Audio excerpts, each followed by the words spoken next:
Y hoy tenemos a uno de ellos. Vía Skype se trata del abogado Luis Antonio Perales, a quien saludamos hasta Tomelloso, en España. Abogado. Buenas tardes, abogado Perales, bienvenido. Sabemos que usted, su hermano y también sus papás contrajeron el virus. Por favor, comparta su historia con nuestros televidentes.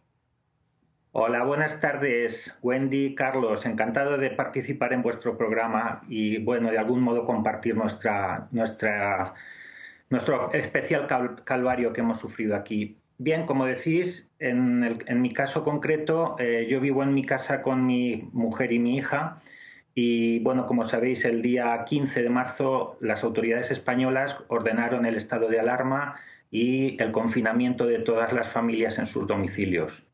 Fue un poco más tarde, el día 19 de marzo, coincidiendo con el Día del Padre y el Día de San José, cuando noté que tenía fiebre y inmediatamente llamé a un teléfono de contacto que han puesto las autoridades sanitarias y me dijeron que tenía que aislarme de mi mujer y de mi hija. Además, se da la circunstancia que mi mujer, Mari Carmen, pues es una persona sufre de asma, es asmática y por tanto es persona de alto riesgo.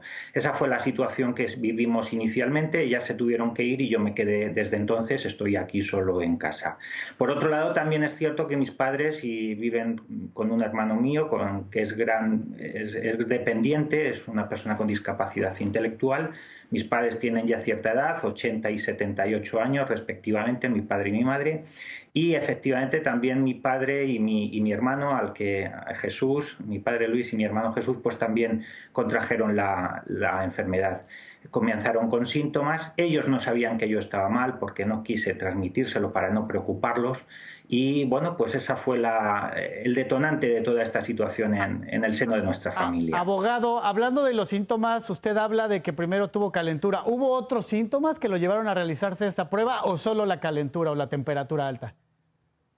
Bien, tengo que precisar una cosa. Aquí en España el gobierno no ha gestionado las cosas debidamente y no nos hemos podido la población civil no se ha podido realizar pruebas. Tan solo ha habido pruebas para personal sanitario y fuerzas de seguridad, que son las personas que están en vanguardia, en primera línea de fuego. El resto de la población lo que hacíamos era, en mi caso concreto también, llamar a un teléfono facilitado por Sanidad, referir nuestros síntomas y en función de lo que nosotros decíamos nos indicaban si eran síntomas compatibles y por tanto con COVID-19 y por tanto teníamos que comenzar a activar los protocolos. En mi caso fue, como ustedes dicen, fiebre y también, bueno, pues un fuerte dolor de cabeza, y algunos síntomas más.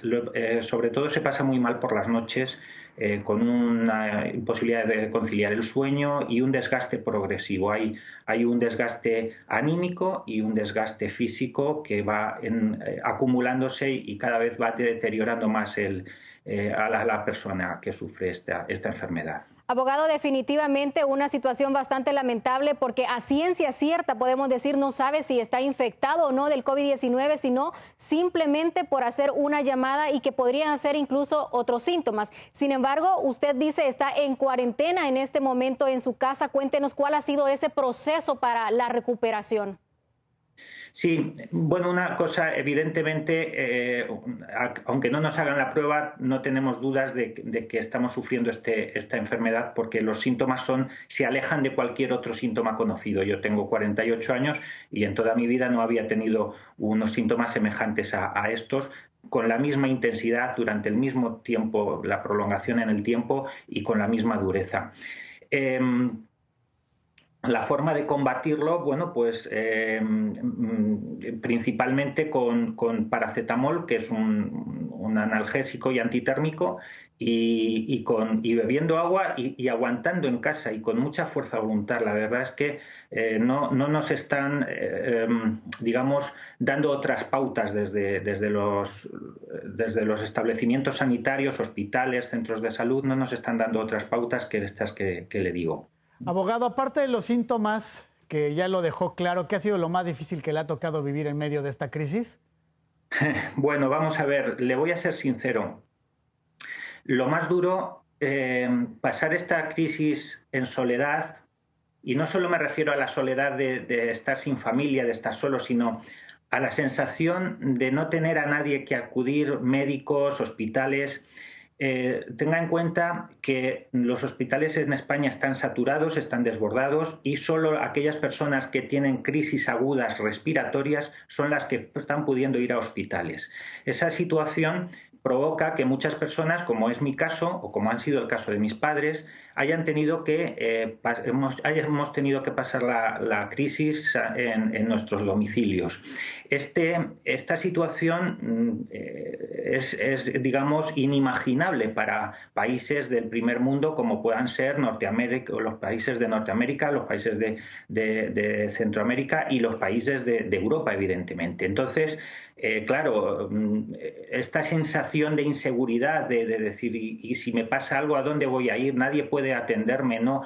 Todos los sistemas sanitarios colapsados. Eso es un gran temor. Definitivamente una situación bastante lamentable la que se vive entre las personas que padecen de esto.